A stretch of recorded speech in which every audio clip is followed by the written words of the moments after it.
página 150, Dios deseaba probar la lealtad de su siervo ante todo el cielo. Y aquí viene la parte. Para demostrar que no se puede aceptar algo inferior a la obediencia perfecta y para revelar más plenamente el plan de la salvación. Y eso es lo que hemos estado tratando en esta preparación que queremos hacer como iglesia, de llegar a entender de que Dios no va a pedir un laodicense que es tibio, que no es ni frío ni caliente, sino que el Señor va a pedir una obediencia perfecta a toda su palabra, a todo lo que usted ha aprendido, a todo lo que usted sabe, debe ponerlo en práctica. Por eso que vimos ayer, en las charlas anteriores, Santiago 1:22, que sed hacedores de la palabra y no tan solamente oidores, engañándoos a vosotros mismos. Entonces, un hermano que piensa que con asistir, con escuchar y que con cumplir la escritura así un cuarto, un medio, un 80%, realmente es algo grave. Y debemos ser sinceros en ese sentido, porque no, acá dice, no se engañen a ustedes mismos. Si usted sabe, hay algo que la Biblia le dice y no lo practica, está siendo oidor meramente. Y debemos sincerarnos. Y esa palabra, sinceridad, es muy especial para que entender un poco su significado de que debemos mostrarnos abiertamente cómo somos. En la antigüedad, cuando se esculpían los arquitectos esculturas, la llevaban al mercado para venderla y de eso vivían muchos, ¿no? Era un comercio. Pero a veces la escultura llevaba una grieta por los cincelazos, había una falla, entonces el que estaba haciendo la imagen, la estatua, le ponía cera encima para que no se notara esa fisura, ese daño. Y entonces cuando la iba a vender al comercio, al mercado, el que estaba comprando no se daba cuenta de que tenía una pequeña falla, pero que con la cera quedaba cubierta. Entonces decía el comprador, deme una escultura, pero sin cera, por favor.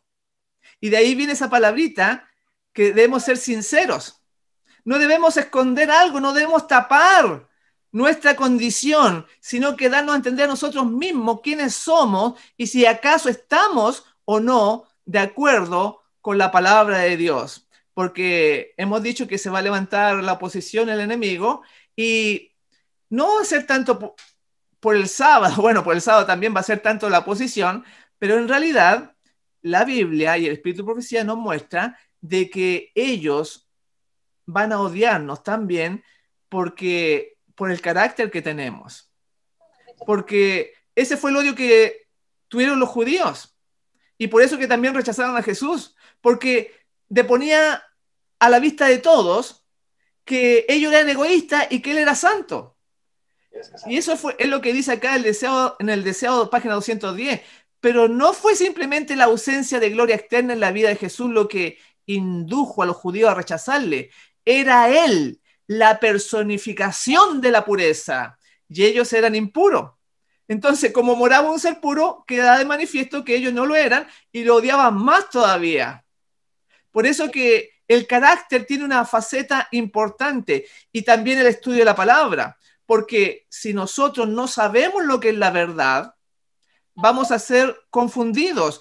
Y para entender tenemos que practicar la oración, un buen estado físico, la dieta, como lo hemos dicho otras veces, pero más claro está en Daniel capítulo 12 de lo que va a suceder si nosotros no somos personas justas delante de Dios, así como el papá de Juan el Bautista, que lo vimos, ¿no es cierto?, ahí, o la mamá también, Elizabeth, que era justa, o Abel el justo, dice la Biblia. Y dice en Daniel 12, muchos serán limpios y emblanquecidos y purificados, los impíos procederán impíamente, y ninguno de los impíos entenderá, pero los entendidos comprenderán. O sea que para entender la palabra de Dios no hay que ser un erudito, no hay que ser un gran teólogo, sino que dice que los impíos no van a entender. Esto es un asunto espiritual, porque esta palabra es maravillosa, fue escrita por Dios y su grandeza que habla ahí en el Salmo 8, cuán grande es tu gloria, oh Jehová, cuán grande es tu nombre, porque para entender esto tenemos que estar en comunión con Él. Y en Evento los Últimos Días, en la página 222, dice, los que tienen una oportunidad de oír la verdad, escuche bien, y sin embargo no se esfuerzan por oírla ni comprenderla, pensando que si no oyen, no serán responsables, serán considerados culpables ante Dios, lo mismo que si la hubieran oído y rechazado. Tremendas palabras. No habrá excusa para los que elijan caminar en el error cuando podrían haber entendido lo que es la verdad. Entonces, en este momento, cada hermano en distintos países tiene la oportunidad de conocer la verdad y de andar en ella. No hay excusa para estar en el error. No como los tiempos de Martín Lutero, que la gente le escondía en la Biblia. Ahora tenemos Biblias por todas partes. Usted la puede escribir en el centro, en un centro comercial. Lutero, había una Biblia encadenada. La gente no podía leer. Pero hoy día los libros del Espíritu Profecía usted los puede ver en internet en cualquier parte del mundo. No hay excusa, dice acá. Y sin embargo, no, aunque nos decimos cristianos, nosotros hemos destruido los mandamientos con nuestra vida. Hemos destruido el primer mandamiento y el segundo. El primero de amarás a Dios con todo tu corazón, con toda tu alma y con toda tu fuerza. Y el segundo, amarás a tu prójimo como a ti mismo. Y ahí nos damos cuenta de que no estamos practicando lo que hemos estado aprendiendo. Hemos destruido los mandamientos con nuestra vida, con lo que somos. Y en otras palabras, la religión son nuestros sentimientos, son nuestras pasiones, son nuestros gustos, son nuestra sensualidad que acomodamos mi manera de ser a la palabra de Dios. Y hemos explicado de que eso es engañarse a sí mismo. Los antiguos eran idólatras, adoraban un palo, una piedra, la pintaban, etcétera. Pero nosotros nos adoramos a nosotros mismos, adoramos el yo, y hasta que el yo no muera en nosotros, nuestra salvación va a estar en peligro, aunque vayamos sábado tras sábado al templo, pensando de que estamos guardando los mandamientos. Así que es muy importante. No vamos a ser como el fariseo que presenta la Escritura, dice que oraba de pie consigo mismo. Yo me alegro mucho que en esta iglesia se ore de rodillas. Es muy raro ver eso, porque a la gente no le gusta arrodillarse. Claro, piensan que el sábado lo guardan, se van a salvar, pero tiene que haber una comunión interna. Se llega a pensar, el mundo protestante, llegan a pensar de que sus emociones, sus sentimientos es la religión verdadera, por eso que saltan, lloran.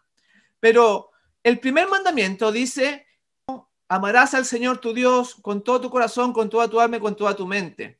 Y el segundo, le contestó Jesús al escriba, es semejante, amarás a tu prójimo como a ti mismo. De estos dos mandamientos depende toda la ley y los profetas. Entonces, cuando nosotros chismeamos, como dice la Escritura, no chismearás, o murmuramos de un hermano, o nos quejamos de el jefe o de alguien, ya no estamos amando al prójimo, no estamos haciendo la palabra. ¿Y qué es lo que es chismear? Bueno, puede ser algo verdadero o puede ser algo falso, porque hay algunas personas que dicen, no, es verdad lo que estoy diciendo. Pero chismear, si usted lo busca en el diccionario, significa predisponer a una persona contra otra. O sea, que a usted le vengan a decir algo en perjuicio de su semejante. Si usted lo recibe, como dice Salmo 15, no entrará en el santuario. Es tremendo, lo vimos un poquito durante la semana, pero son detalles que muestran cuán lejos estamos de la salvación, de tener a Dios en nuestro corazón. Son muy pocos los que practican esto, que cuando viene alguien a decir algo malo de su semejante, le dicen, siga por favor los pasos de Mateo 18, converse con la persona en forma personal y con dos testigos. Y ahí sí lo puede comentar. Pero la gente se salta todos esos pasos. Y aquí quiero leer una cita que nos va a ayudar mucho como iglesia para defender esta ola de mal, de hablar mal de los demás. Ya di una cita hace unos días atrás, pero me quedó esta, que es tremenda, no puedo seguir sin comentárselas, porque va a ayudar mucho a la iglesia. Escuchen bien. A fin de conocerle, página 186, dice así Elena G. de White. Los rumores que circulan son frecuentemente los destructores de la unidad entre los hermanos. Hay personas que vigilan con la mente y los oídos abiertos para captar los escándalos que circulan. Reúnen pequeños incidentes que podrían ser bagatelas en sí mismos, pero que son repetidos y exagerados hasta que un hombre se convierte en culpable debido a sus palabras. Noten que, y sobre todo pasa en internet, que un hermano lo comparte, lo repite, y prácticamente que la persona es culpable solamente porque ellos lo repitieron. Y este tipo de personas, Elena G. de White, que hacen esto, dice así: parece que su lema fuera: infórmenos y esparciremos el informe. Esos chismosos están haciendo la obra del diablo con sorprendente fidelidad, dándose poca cuenta de cuán ofensiva es su conducta para Dios. Si emplearan la mitad de la energía y celo que dedican a esa obra impía para examinar su propio corazón, encontrarían tanto para limpiar en sus almas que no tendrían tiempo ni voluntad para criticar a sus hermanos y no caerían en la tentación. Tremendo lo que dice acá. Dice que son agentes del diablo y que no se dan cuenta ellos que están haciendo una obra mala, pero ellos piensan que sirven a Dios. Por eso que en esta semana de preparación tenemos que exponer todo lo que está pasando para no caer en esos errores. Sigue diciendo la cita: la puerta de la mente, y esto viene para nosotros, la puerta de la mente debe mantenerse cerrada contra dicen o he oído. En vez de permitir que las sospechas o las malas conjeturas entren en nuestro corazón, ¿por qué no vamos a nuestros hermanos y después de presentar ante ellos franca y bondadosamente las cosas que hemos oído en detrimento de su carácter e influencia, oramos con ellos y por ellos? Tremendo. Entonces amaremos a nuestros hermanos. Gloria a Dios por eso. Y hasta que no haya una reforma en las palabras, o sea, mejor dicho, en el corazón, para que salgan palabras bondadosas, aunque estemos haciendo mucha actividad por la iglesia, estamos totalmente separados de Dios. Por eso que en el día sábado, como hoy día ya empezó el sábado, la Biblia dice: y lo llamares delicia, santo, glorioso Jehová, y lo venerares, no andando en tus propios caminos, ni buscando tu voluntad, ni hablando tus propias palabras. Entonces te deleitarás en Jehová. ¿Por qué dice eso? Porque las palabras denotan lo que hay internamente. No podemos seguir con esta conducta sin saberla, por lo menos, para ya empezar a cambiar, porque lo peor es las tinieblas profundas, donde no hay ni una gota de luz. Cuando el yo se oculta en Cristo, brota espontáneamente el verdadero amor, y ahí amaremos a Dios y amaremos a nuestros semejantes.